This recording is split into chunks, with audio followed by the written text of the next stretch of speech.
Sir, देश के गृह मंत्री जम्मू पहुंच रहे हैं, क्या कहेंगे, क्या क्या खास रहने वाला है सर?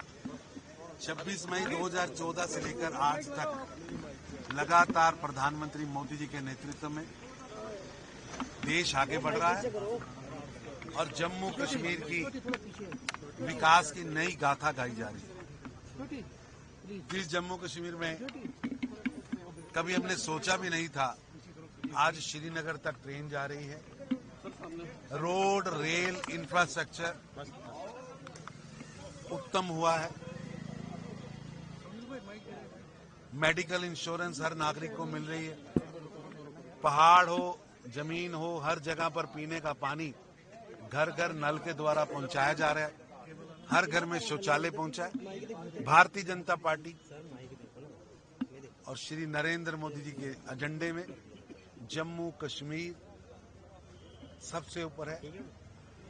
आतंक से छुटकारा और आतंक के समूल नाश, ये दोनों हमने करके दिखाया है। आतंकवादी भी कम किए हैं, आतंकवादियों की आयु भी कम की है और आज जम्मू कश्मीर एक शांति वाला प्रदेश बना है, विकास की ओर बढ़ा है। हमारी सरकार की कमिटमेंट है।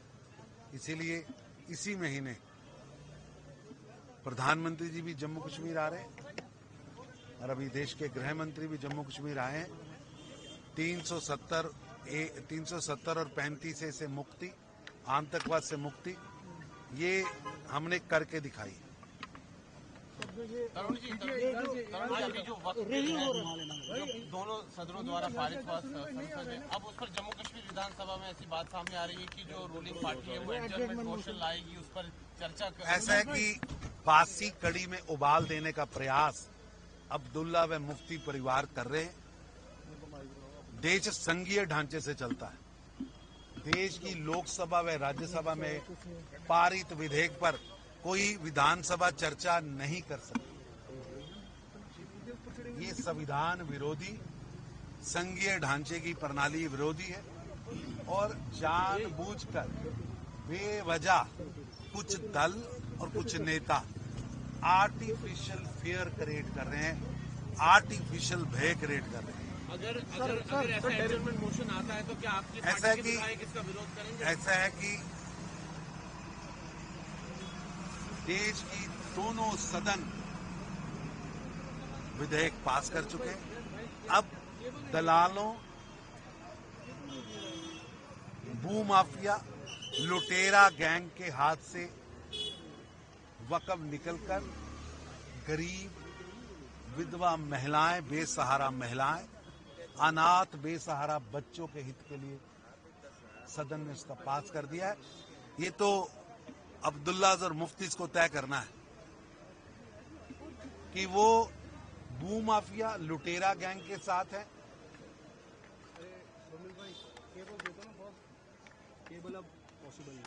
या वो बेसहारा गरीबों, महिलाओं, विधवाओं, अनाथ बच्चों के साथ।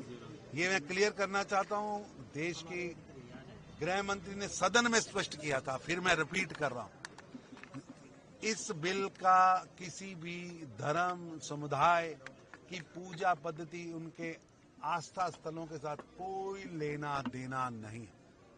जो मस्जिद जैसे है, जैसे कब्रगाह है, जैसे ही मीनार है, जैसे ही दरगाह है, उसको उनको ही चलाना है जो पहले चला रहे।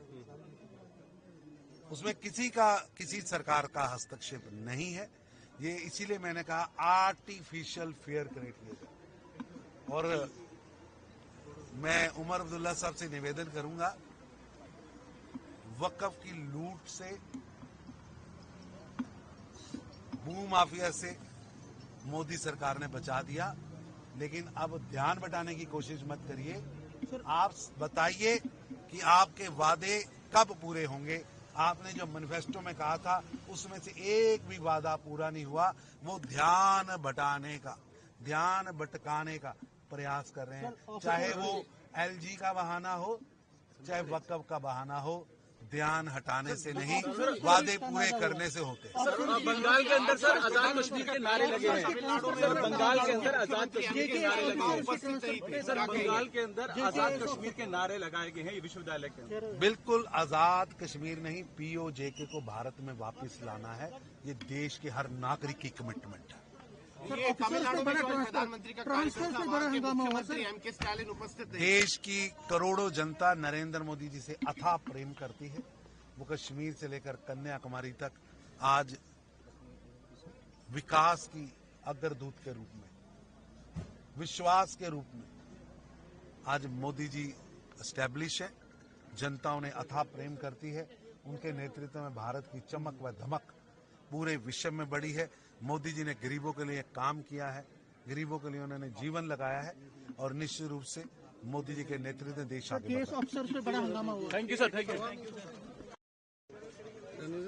जिस तरह से अमित शाह जी आ रहे हैं, क्या कहेंगे? आज मीटिंग है यहाँ पे बीजेपी जो एमएलए हैं उनके साथ। जम्मू कश्मीर केंद्र शासित प्रदेश है और केंद्र शासित प्रदेश में जो मिनिस्ट्री ऑफ होम है उसका यहाँ पे नोडल एक कंट्रोल रहता है, विशेषकर लॉ इन्फोर्समेंट एजेंसीज पे। तो सरकारी रिव्यू है उनका। कठुआ वाले बॉर्डर की स्कैनिंग भी करेंगे। कठुआ विक्टिम से भी, जिन्होंने इस देश की सरहदों, इस देश के दुश्मनों के विरुद्ध लड़ते हुए अपने जान न्यौछावर की, उनके परिवारों से भी मिलेंगे। सरकारी कामकाज, कुछ इनॉग्रेशंस भी हैं। और आज संगठनात्मक, आपकी बात ठीक है, एमएलए साहिबान के साथ भी एक इंटरेक्शन, जब से चुने गए हो नहीं पाया था, आज एक इंटरेक्शन भी है। सर कल जिस तरह बजट सेशन भी है, लेकिन अभी कुछ ऐसा रिपोर्ट्स आ रही हैं कि जो रूलिंग पार्टी है वो वक्फ अमेंडमेंट बिल के खिलाफ कोई एडजर्नमेंट मोशन ला रही है वहाँ पे असेंबली में, जम्मू कश्मीर असेंबली में। These are simple ifs and buts. जब वो मोशन आएगा तो हम उस पर बात करेंगे। लेकिन चूंकि आपने बात ही छेड़ी है, अगर तो मैं थोड़ा सा बता दूं कि जम्मू कश्मीर की विधानसभा अपने विधान की सीमा में रह के ही काम करेगी। एक कानून जिसे पार्लियामेंट के दोनों सदनों ने पास कर दिया हो, जिसे प्रेसिडेंशियल सैंक्शन भी मिल गया हो और जिसपे 3 वर्ष तक ज्वाइंट पार्लियामेंट्री कमेटी ने बड़ा विस्तृत जिसपे मंथन किया है, कोई औचित्य नहीं, कोई तर्क नहीं, कोई तथ्य नहीं, कोई कानूनी, कोई वैधानिक, कोई संवैधानिक, कोई वैधता नहीं इसमें। मुझे नहीं लगता ऐसे एडजर्नमेंट मोशन लाएंगे भी अगर तो पब्लिक डिस्प्ले के लिए जाएंगे। आपको भी बताऊं, आप भी ज्यादा उनको स्पेस मत दें। दिस इज जस्ट क्या ला सकते हैं क्या? Not at all, absolutely not at all. You can take it from record. ये लीगल ओपिनियन मुझसे ऑन रिकॉर्ड ले लें आप। और ऐसा रेजोल्यूशन लाना, ना विधानसभा की पावर है, ना विधानसभा का ऐसा दायरा है, ना ही उसका कोई औचित्य है, ना ही उसका कोई इफेक्ट है। सिर्फ मीडिया पर्पज के लिए एक just for the consumption of the people को ऐसा शो लगाएं तो वो मैं कह नहीं सकता। तो इसको अपोज कर बोला कि कोई कानूनी, वैधानिक, संवैधानिक कोई भी इसमें औचित्य नहीं। Absolutely not. सर कलकत्ता की बात करूंगा, वहाँ पे जिस तरह कुछ पोस्टर लगे हैं आज़ाद कश्मीर के, तो किस तरह देखते हैं वहाँ? देखिए, यूनिवर्सिटी में लगे। जम्मू कश्मीर का एक पार्ट तो आज़ाद है, लेकिन जम्मू कश्मीर का एक पार्ट पाकिस्तान और एक चाइना के कंट्रोल में है। और जम्मू कश्मीर तभी पूरा होगा वो जम्मू कश्मीर जिसका महाराजा हरि सिंह ने भारत के साथ विलय किया था, वो पूरा का पूरा जम्मू कश्मीर हमारे साथ होगा। ये बात बड़ी साफ और स्पष्ट है। कुछ राजनीतिक तत्व क्या कर रहे हैं, हमें उसकी तरफ ध्यान अपना ना बटाना, ना वहां पे डाइवर्ट करना है। हम उस जम्मू कश्मीर की कल्पना, जो कश्मीर हमारा है वो सारे का सारा, वो भारतीय जनता पार्टी का मूल है और हमारा सिद्धांत भी है और हमारा मिशन भी है।